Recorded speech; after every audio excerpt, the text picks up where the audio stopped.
Hey guys, myself Ritin HS, a student of Sri Venkateswara College of Engineering, here to present a report on ddco, and the topic is network jammer. First, let us see about the introduction. In our modern interconnected world, wireless communication has become ubiquitous, powering everything from smartphones to critical infrastructure systems. However, this dependence on wireless networks also makes them vulnerable to disruption. One such method of disruption is through the use of network jammer. A network jammer, also known as signal jammer or electronic countermeasure device, is a tool designed to interface with wireless signals, rendering them ineffective with a certain area. These devices operate by emitting radio frequency signals across the same frequency bands used by the targeted wireless communication systems, effectively drowning out or overpowering legitimate signals. The use of network jammers can have significant implications across various domains, from military operations and law enforcement to everyday civilian activities. In military context, jammers can be employed to disrupt enemy communication systems and radar operations, hindering their ability to contribute attacks or gather intelligence. Similarly, in law enforcement scenarios, jammers may be utilized to prevent remote detonation of explosion devices or the thwart unauthorized communication within secure area. Despite the potential utility in certain applications, the use of network jammers raises ethical and legal concerns, particularly when employed by unauthorized individuals or entities. Jamming wireless signals indiscriminately can disrupt essential services, compromises public safety, and violate regulations governing the use of radio frequency spectrum.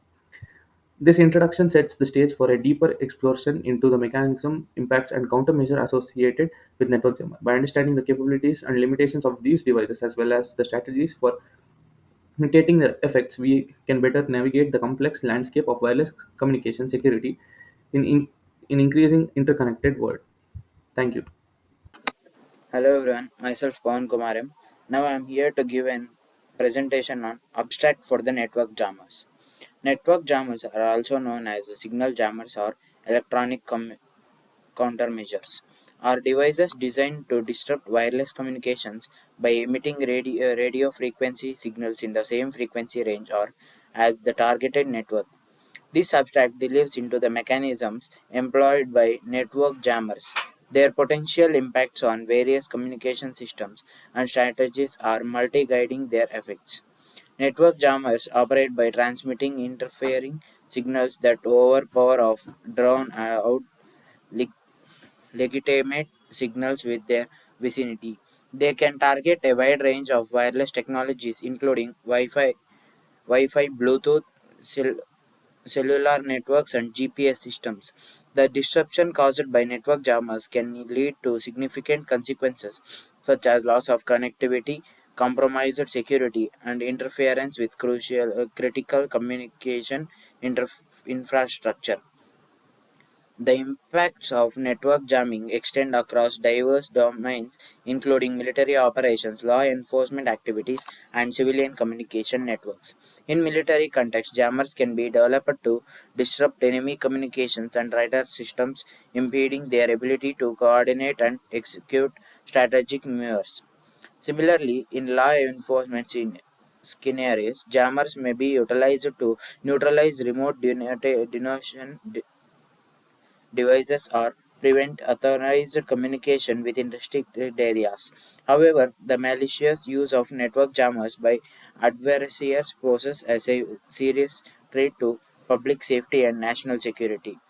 To mitigate the adverse effects of network jamming, various countermeasures have been developed.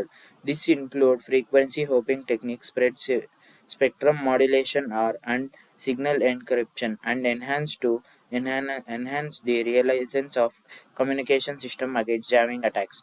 Additionally, advanced signal processing algorithms and anomaly detection methods can be employed to identify and mitigate jamming incidents in real time.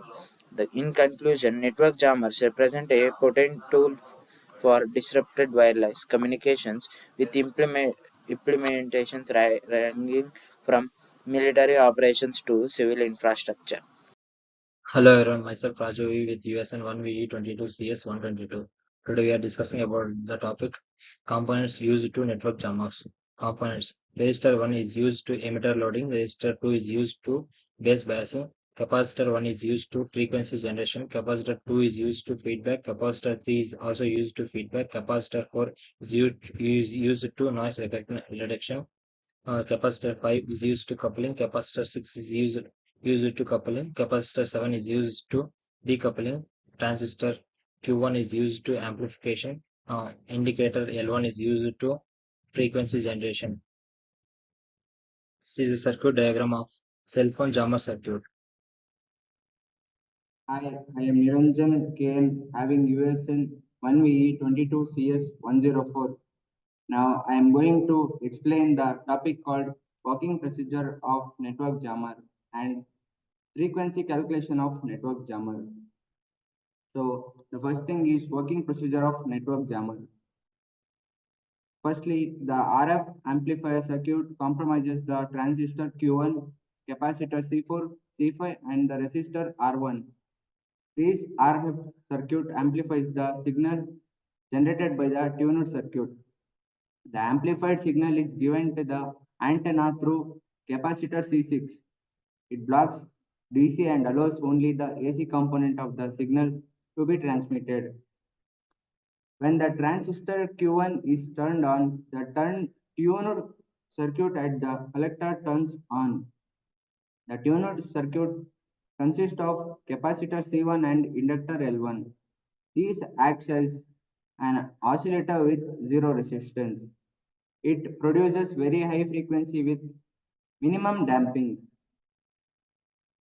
When the circuit is on, voltage is stored in the capacitor. Once the capacitor is completely charged, it allows charge to flow through the inductor. When the current flows through the inductor, it stores magnetic energy corresponding to the voltage across the capacitor. At a certain point, the inductor reaches its maximum and the charge or voltage across the capacitor turns to be zero. Now the magnetic charge through the inductor decreases and the current charges the capacitor in opposite or reverse polarity. The process repeats and after a while the inductor charges the capacitor and becomes zero. This process runs until the internal resistance is generated and the oscillations stop. The RF amplifier feed is given through the capacitor C5 to the collector terminal before C6. The capacitor C2 and C3 generate pulses in random fusion, which is also called noise, at the frequency generated by the tuner circuit. The RF amplifier boosts the frequency generated by the tuner circuit. The frequency generated by the tuner circuit and the noise signal generated by the capacitors C2 and C3 is combined and amplified and even transmitted.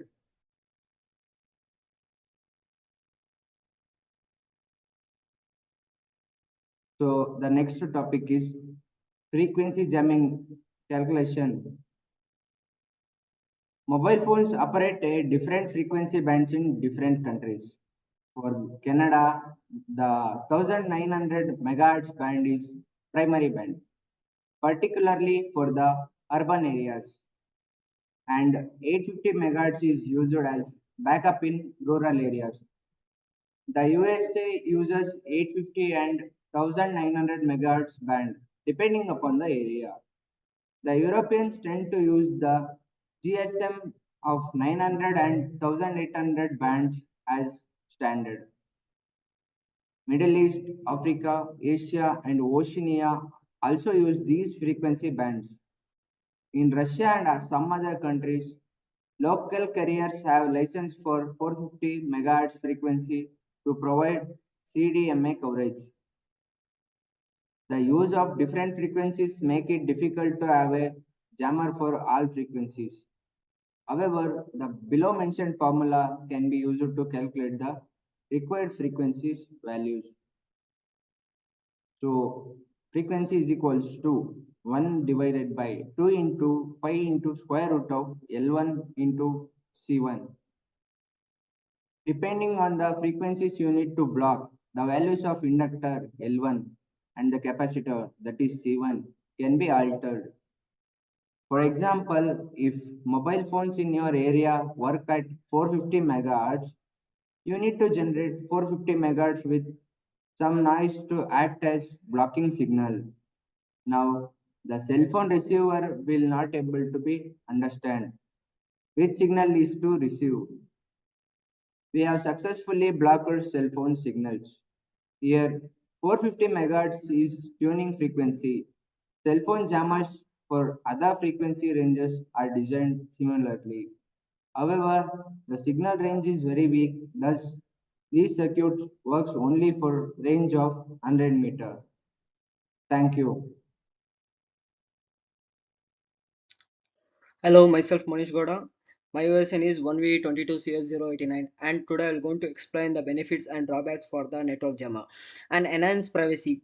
By blocking the cell phone signal jammers ensure that your private conversation and information remains secure for unauthorized access, and they reduces the risk and curves the dropping and protect the sensitive data. Okay, and the next one is prevention of terrorism and criminal activities. The law enforce the uh, agencies and military personnel primarily use the signal jammers to prevent the terrorist activities by distributing the communication among the potential threats. Halt cell phone triggers explosive device and neutralize the remote controlled drones used for the malicious purposes and reduce distraction in restricted areas. And the signal jammers maintain a quiet environment by preventing a mobile phones from the ringing or vibrating. Okay, the next one is in the places like the theaters, libraries, and the exam hall. They minimize the dis- disruptions caused by the cell phones or notification, and the security enhancement in prison and detention centers. The jammers prevent the intimates from using smuggled cell phones to coordinate the illegal activities or escape plans. Okay, the next one, they enhance the security by ensuring that unauthorized communication within the prison walls is impossible, and the protection against the unauthorized surveillance is signal jammers hide unauthorized tracking or surveillance through mobile devices. They safeguard privacy by preventing the location tracking and unauthorized data collection. And the next one is drawbacks. The drawbacks are the security risk. The jammers can employed by criminals to disable the security systems, surveillance camera or alarm systems. This misuse makes them a tool for Bulgarians or the break enhance or escape purpose, and their ability to disturb uh, legitimate communication can lead the economic impact, especially for the businessmen's that rely on the wireless communication. Legally and ethical concerns are legality. The most countries restrict the regulated or outright prohibited the use of the jammers due to their potential harm. Okay, in the United States, the FCC, Federal Communication Commission, classifies the jammers as illegal device, and the emergency service jamming wireless network, especially during the emergency, can have life-threatening concerns. Privacy in a jammer that invades the individual privacy by blocking signals from the mobile devices or drones, which is breach of the law in many judicial jurisdictions. Okay, the next one, the third one is disruptions of normal communication. In jammers can cause network congestions by folding the target network within the exclusive signal, leading to poor connectivity. The noise generation caused by the jammer disturb signal clarity, making them indisseparable. And the fourth one is misuse and united consequences. While the jammers have legitimate application and the maintain exam integrity or the enhanced precision security, they misuse the poses risk. Okay, the next one is an unintended co correlated damage. Jamming can inadvertently affect nearby networks, impacting innocent users, and the ethical dilemmas balancing the needs of privacy and security within potential misuse of jammers remains the unchanged. Okay, thank you for everyone. The next is going to explain applications is going to explain my friend. Hi guys, this is Praveen P and I'm talking about the future scope as my USA number is 1VE22CS117. Advanced signal processing and machine learning techniques. The future of networks jammers lies in the integration of advanced signal processing algorithms and machine learning techniques to enhance their effectiveness and adaptability by analyzing patterns in wireless signals and dynamically adjusting jamming parameters. Future jammers can become more efficient at disrupting targeted communication while minimizing collateral damage. The cognitive radio technology, cognitive radio technology, enables network jammers to intelligently sense and exploit unused or unutilized portions of the radio frequency spectrum, maximizing their jamming capabilities while mitigating inference with authorized communication systems. Future networks jammers many leverage cognitive radio capabilities to optimize spectrum utilization, adapt to dynamic environmental conditions. Software defined network (DSDN) and network function virtualization (NFV). The adoption of software defined networking (SDN) and network functional virtualization (NFV) enables the virtualization of network jammers, allowing for flexible deployment and scalability across diverse network architectures. Future network jammers may leverage SDN and NFV to deliver on-demand jamming capabilities and seamlessly integrate with existing communication infrastructures. Jamming resistant communication protocols. As wireless communication protocols evolve to incorporate robust robust security features and adaptive modulation techniques, networking jammers must likewise evolve to overcome these defenses. Future network jammers may focus on developing con- countermeasures against emerging communication protocols, leveraging novel jamming techniques to maintain their effectiveness in disrupting modern wireless networks. Quantum resistance cryptography. With the advent of quantum computing, traditional cryptographic algorithms used to secure wireless communications may become vulnerable to attacks. Future networks jammers may explore quantum resistant cryptography techniques to disrupt encrypted communication channels, posing new challenges for securing wireless networks against jamming attacks. Dynamic spectrum access and spectrum sharing. The proliferation of dynamic spectrum access and spectrum sharing technologies enables more efficient utilization of the radio frequency spectrum, presenting both opportunities and challenges for network jammers. Future jammers may adapt to dynamically changing spectrum availability and prioritize jamming efforts based on real-time spectrum usage patterns to maximize their impact. Cyber physical integration and hybrid warfare. As modern conflicts increasingly blur the line between the physical and cyber domains, future networking jammers may integrate with cyber warfare capabilities to orchestrate hybrid attack against adversary communication systems. This holistic approach to electronic warfare emphasizes the importance of synergizing jamming operations with cyber tactics to achieve strategic objectives: ethical and regulatory consideration. As the capabilities of network jammers continue to evolve, addressing ethical and regulatory considerations surrounding their use becomes paramount.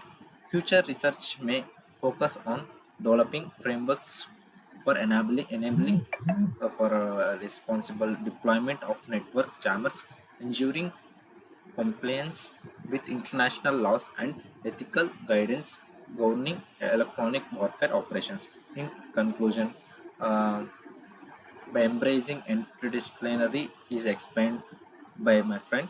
Thank you.